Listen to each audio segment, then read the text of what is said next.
तो welcome back everyone. आज मैं पेश हूँ आपके सामने एक नया चैप्टर लेके। चैप्टर का नाम है स्ट्रेट लाइंस।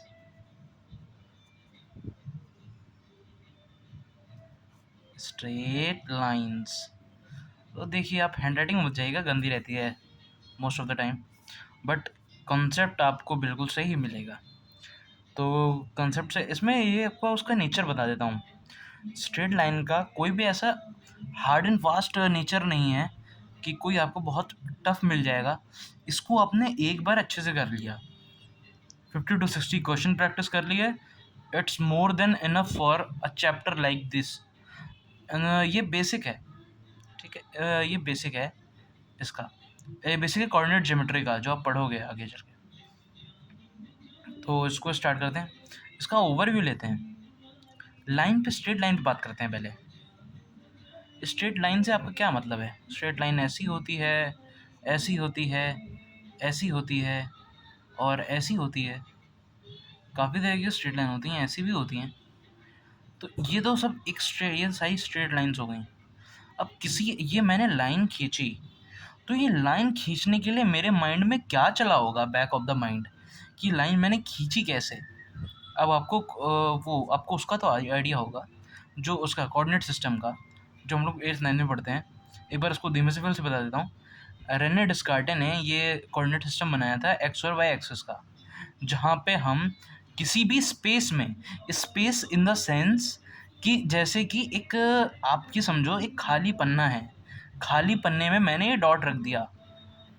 अब आपको तो पता है आपने यहाँ पे डॉट रखा है, बट आपको इस डायग्राम के बिना किसी को बताना है कि ये डॉट कहाँ रखा होगा। तो आपको चाहिए उसकी लोकेशन। भाई, आप किसी के घर का पता कैसे बताते हो? आपको एड्रेस जानना पड़ता है ना उसका, कि उसका इस सिटी में इस जगह पे उसका घर है। तो आप किसी दूसरे को समझा पाते हो कि उसका घर कहाँ पे है। बट अगर आपको एड्रेस उसका वही करना नहीं आएगा, आपको उसका लोकेशन ही नहीं बताना आएगा, आप कैसे समझाओगे दूसरे को कि उसका घर कहाँ पे है? वैसे ही पॉइंट के लिए होता है। ये पॉइंट एक्स और वाई एक्सेस, ये एक्स एक्सेस होता है, ये वाई एक्सेस होता है। अब ये पॉइंट की लोकेशन आपने तो ये पॉइंट मार्क कर दिया, पर किसी और को बताना है तो उसके लिए एक्स से परपेंडिकुलर डिस्टेंस और वाई से परपेंडिकुलर डिस्टेंस, एक्स से परपेंडिकुलर डिस्टेंस जो होती है उसको हम लोग वो कहते हैं, क्या बोलते हैं, वाई कोऑर्डिनेट। और वाई से परपेंडिकुलर जो डिस्टेंस होती है उसको हम लोग कहते हैं एक्स कोऑर्डिनेट। किसी भी पॉइंट का perpendicular distance from Y is X coordinate. क्योंकि अब देखो ना, आप इसका यहाँ से ये परपेंडिकुलर गिरा वाई एक्सिस पे, तो आपको एक सर्टेन दूरी पे मिल रहा है और वो दूरी मार्क हो रही है एक्स एक्सिस पे। तो आप वो कह सकते हो कि ये जो इस पॉइंट से परपेंडिकुलर अगर आप डालोगे तो ये जितना दूर बनेगा वो एक्स पे मार्क हो रहा है। तो यहाँ पे एक्स कोऑर्डिनेट आ जाएगा, और यहाँ से परपेंडिकुलर डालोगे एक्स एक्सिस पे तो वो वाई में मार्क हो रहा है, तो यहाँ पे वाई एक्सिस आ जाएगा, वाई का कोऑर्डिनेट आ जाएगा, सॉरी। ठीक है, ये हमें बेसिक बेसिक हमारा कंप्लीट हो गया इसका। अब स्ट्रेट लाइन, स्ट्रेट लाइन आपने बनाई कैसे? ये मैंने बनाई कैसे, मुझे ये पता है स्ट्रेट लाइन के बारे में कि मैंने, मेरा माइंड ने पहले प्रोसेस क्या किया एक स्ट्रेट लाइन बनाने के लिए। पहले तो मुझे एक स्टार्ट पॉइंट चाहिए, या फिर मिड में कोई पॉइंट चाहिए, या फिर एक उसके एंड पे पॉइंट चाहिए।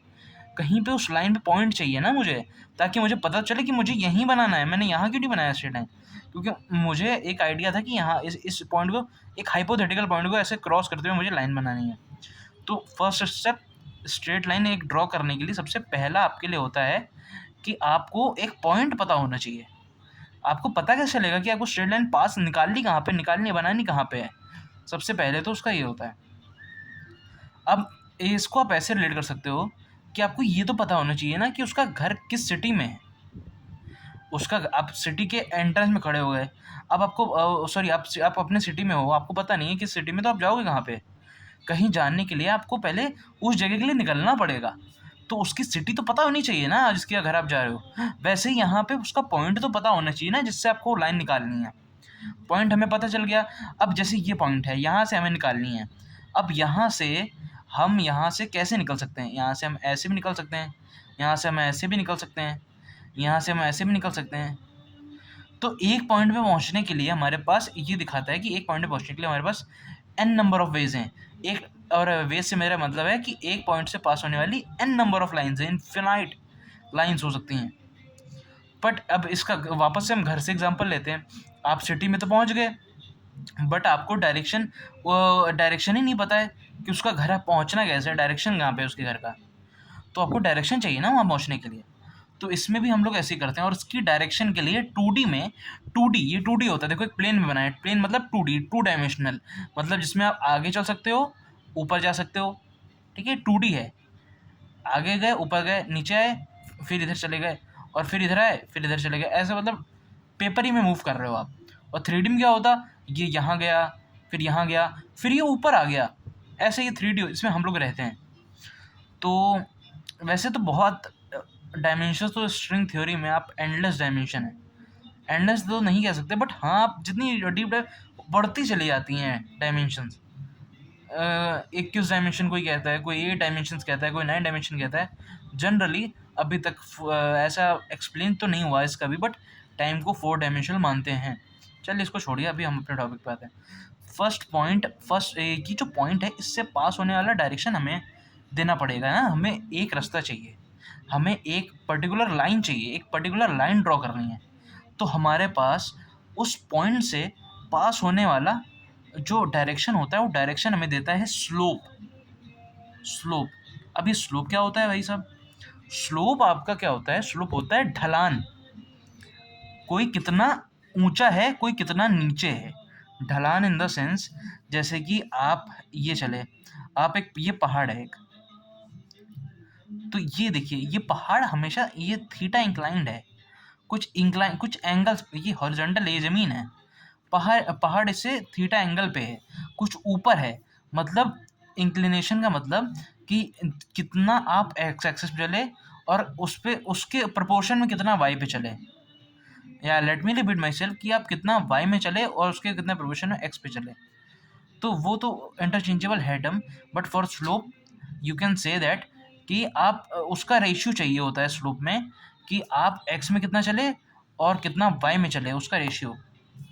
तो स्लोप इन द सेंस वही ना, अब ये क्या हुआ, आप एक यूनिट इसमें चले और 2 यूनिट इसमें चले, तो आपको स्लोप आपको पता है कितना हो गया, 2 यूनिट्स का हो गया भाई। आप एक्स पे एक चल के और 2 यूनिट चले जा रहे हो ऊपर, तो मतलब उसकी ढलान को सिग्निफाई करने के लिए स्लोप आई है, उसको 2 कहने लगे। वाई अपॉन एक्स के रेशियो को, ये वाई है, ये एक्स है, मतलब कि आप कितना चले एक्स पे, और उस एक्स पे चलने पे कितना आपका हाइट बढ़ा, वो ढलान होती है, ढलान स्लोप होती है। इसको आपको ना समझ में आया हो कोई बात नहीं, आपके क्वेश्चंस फिर भी निकल सकते हैं। आप सिंपल याद रखिए कि स्लोप होता है ये, और स्लोप निकालने के लिए जब एक पॉइंट दिया होता है, तो आप डायरेक्ट एक पॉइंट पे तो नहीं दिया होगा, एक पॉइंट नहीं पूछते हो स्लोप, आपको 2 पॉइंट दिए होंगे। ये मान लेते हैं कि एक पॉइंट ये दिया है x2 y2, और ये x1 y1। आप y2 माइनस y1 करिए, x2 माइनस x1 करिए, और इसको m मतलब स्लोप से डिनोट कर दीजिए, सिंपल। तो ये स्लोप की बात हो गई।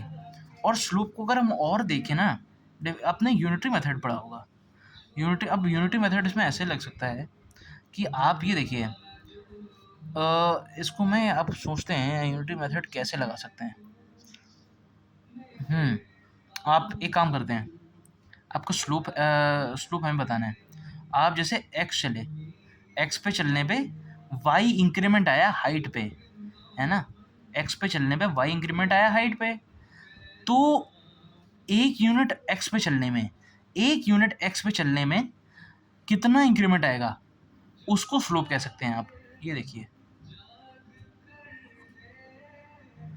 और इसको ट्रिग्नोमेट्रिकली आप ऐसे देख सकते हो कि यहाँ पे सिंपल क्या हो रहा है, परपेंडिकुलर अपॉन बेस, है ना, परपेंडिकुलर, और परपेंडिकुलर अपॉन बेस क्या होता है, tan थीटा होता है।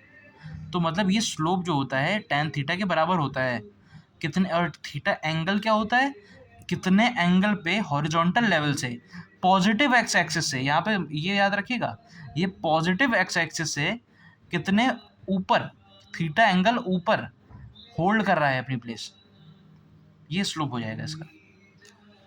हमने क्या पढ़ा कि स्ट्रेट लाइन के लिए हमें एक पॉइंट चाहिए होता है, एक स्लोप चाहिए होता है, और हमें वो मिल जाती है स्ट्रेट लाइन। और इसके आपको एग्जांपल दे देता हूँ। जैसे हमें एक पॉइंट मिला यहाँ पे मैं पॉइंट मिला है, आप मान लो 1,2, 1,2 से पास हो रहा है। स्लोप हमें पता है, इसका स्लोप हम 2 ले लेते हैं, m=2। अब अभी तो आपको ये तरीका नहीं मालूम होगा स्ट्रेट लाइन लिखने का, बट मैं फिर भी ऐसे लिख के दिखा देता हूँ। y-1, जिसको मालूम होगा वो समझ जाएगा, सॉरी, y-2 x-1, ऐसे लाइन की क्वेश्चन लिखी जाती है।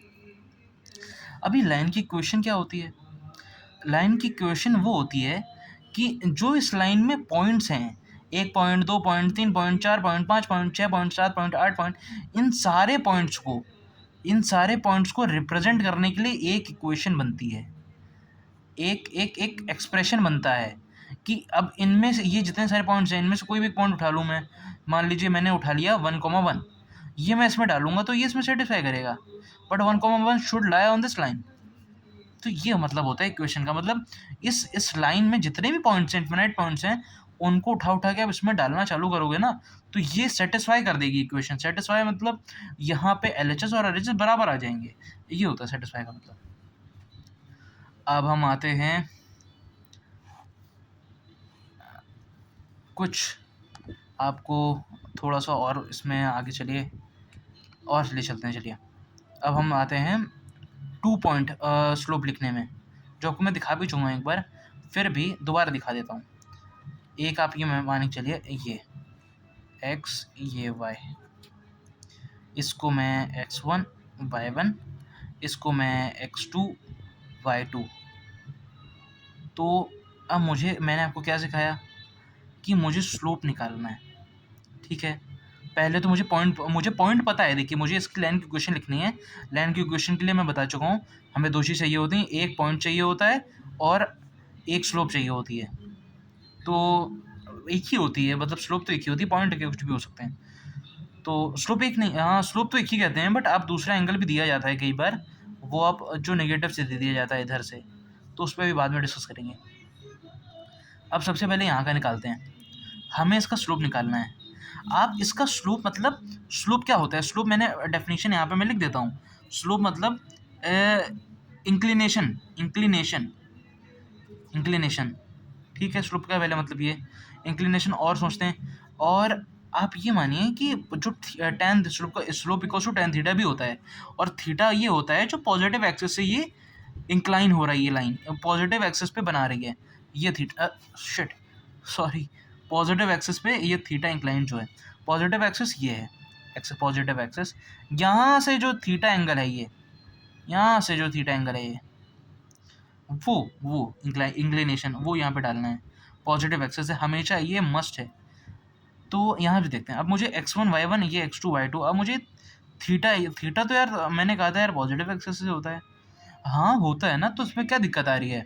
आपको कुछ नहीं करना है, आप ज़्यादा दिमाग मत लगाइए, इसको ऐसे सोचिए कि यहाँ पे तो ये ऊपर है पॉइंट, इस पर एक्सेस तो है ही नहीं, तो आप थीटा कैसे दिखाओगे? अरे दिखाओगे कैसे नहीं, आप इसको एक्स्ट्रापोलेट करो, आप इसको एक्स्ट्रापोलेट करोगे आप, और फिर देखना आप एक्स्ट्रापोलेट कर लिया आपने, तो ये इस पर लाई करने लगेगा। नॉट मतलब ऐसा कोई रूल नहीं है कि ये ओरिजिन से पास करेगा, आप कहीं से भी करा सकते हो, वो तो लाइन पर डिपेंड करेगा, आप उस पर आप चिंता मत करो, वो दिख रहा है यहाँ पे, बस उसका कोई रूल मत बना लेना। आप इसको एक्सटेंड करोगे तो ये लाइन का पार्ट ही मान सकते हो आप। ये भी देखिए, ये भी थीटा लाइन पे इंक्लाइन ही कर रहा है ना, तो वैसे ही आप यहाँ पे क्यों नहीं मान सकते हो कि ये आप ऐसे मान लो कि एक्स एक्सिस पैरेलली उठ के ऊपर आ गया भाई, सिंपल, एक्स एक्सिस पैरेलली उठ के x1 y1 से पास करने लगा है। जेन्युइनली मत करना उसको, बट आप इमेजिन कर सकते हो। तो थीटा अगर वो यहाँ से भी इंक्लाइन कर रहा है तो थीटा यहाँ से भी इंक्लाइन करेगा। या फिर ऐसे देख सकते हो कि और ये एंगल ऐसे बराबर हो जाते हैं, कॉन्ग्रुएंसी, सीधा इसको आप गिरा सकते हो, ये कॉन्ग्रुएंसी आप देख सकते हो, ठीक है। या फिर बेसिक फील से जाओ ना, आप देखो ना कि यार एक्स्ट्रापोलेट करूँगा तो वो एक्स्ट्रापोलेट करा, वो एक्स्ट्रापोलेट भी इतना ही इसी स्लोप पे तो इंक्लाइंड है, वो तो जितना एंगल इधर इंक्लाइन कर रहा है, ऊपर देखो, ऊपर भी तो उतना ही इंक्लाइन करेगा वो, कोई ऐसा थोड़ी हो जाएगा ऊपर से। ये देखिए, अब शिट मैन, ये देखिए, ये थीटा इंक्लाइन कर रहा है नीचे, देखिए, और लाइन जबकि ऊपर है, नीचे वो मैंने एक्स्ट्रापोलेट वाला दिख रहा है आपको, बट थीटा अगर नीचे इंक्लाइन तो थीटा ऊपर भी इंक्लाइन करेगा उतना ही, तो थीटा आप इसको बोल सकते हैं सिंपली। अब मुझे tan थीटा लिखना है, tan थीटा लिखने के लिए मुझे परपेंडिकुलर चाहिए और बेस चाहिए, तो परपेंडिकुलर लिख लेते हैं भाई, परपेंडिकुलर क्या आएगा? परपेंडिकुलर भाई डिफरेंस इन वाई कोऑर्डिनेट आएगा, difference in Y coordinate, y2 minus y1, और ये बेस लिखना है, बेस क्या आएगा? Difference in x coordinates, x2 minus x1। तो आप ऐसे लिख सकते हैं स्लोप को सीधा tan theta equals to y2 minus y1 upon x2 minus x1। हो गया ना? देखिए ये आपका हाइट एंड डिफरेंस, ये मैंने ये y1 दिया तो ये y1, ये y2 दिया है तो ये पूरा y2 है, और ये आ जाएगा y2 माइनस y1, और ये है x2, ये है x1, ये आ जाएगा x2 माइनस x1। सिंपल। अब हमें इक्वेशन लिखनी है, इक्वेशन के लिए मैं बता देता हूँ। इक्वेशन आप ऐसे लिखा करेंगे, y माइनस y कोऑर्डिनेट किसी भी एक, इन दोनों में से किसी भी एक कोऑर्डिनेट्स का, y ये है जनरल y, इसकी जगह आप कोई भी कोऑर्डिनेट रिप्लेस कर सकते हो जो इसको सेटिस्फाई करेंगे सारे। इस लाइन पे सारे जो जितने भी पॉइंट्स लाई करेंगे उनका y कोऑर्डिनेट आप इसमें डाल सकते हो। ये जनरल y है, जनरल y आप ऐसे समझो, जनरल y कि एक आपके पास कंटेनर है, y एक वेरिएबल है, ये वेरिएबल मतलब एक कंटेनर है, एक डब्बा है, ठीक है। इस डब्बे में ये जो पॉइंट्स इस लाइन पे लाई कर रहे हैं, इन्फिनाइट पॉइंट्स, वो इसके अंदर भरे हुए हैं। बट आप जनरली मतलब इतने सारे पॉइंट्स लिखने तो आप जाओगे नहीं 1 बाय 1, बट आप इन टोटल इस पूरे डब्बे का नाम ही आप y धर दो, y रख दो, और इसके अंदर है y1 है, y2 है, y3 है, y4 है, y5 है, बहुत सारे पॉइंट्स हैं जो इस लाइन पे लाई कर रहे हैं, पर इस पूरे जनरल डब्बे का y आप नाम रख दो। और यहाँ पे कोई भी एक पॉइंट चुन लो, y1 चुन लिया तो y चुन लो, मैं y2 चुन लेता हूँ, चलो। तो y minus y2 equals to, यहाँ पे स्लोप लिखो, स्लोप लिख दिया, ब्रैकेट लगाओ, यहाँ पे जनरल x, ये भी डब्बा मानो इसको, डब्बे के अंदर x1 x2 x3 endless x coordinates of points, minus कोई भी वही वाला पॉइंट लो जहाँ पे यहाँ लिया y2 लिया है, यहाँ पे भी x2 लो। अब इसको यहाँ पे डाल देना आप, सो आपकी इक्वेशन आ जाएगी लाइन की, ये 2 पॉइंट फॉर्म है।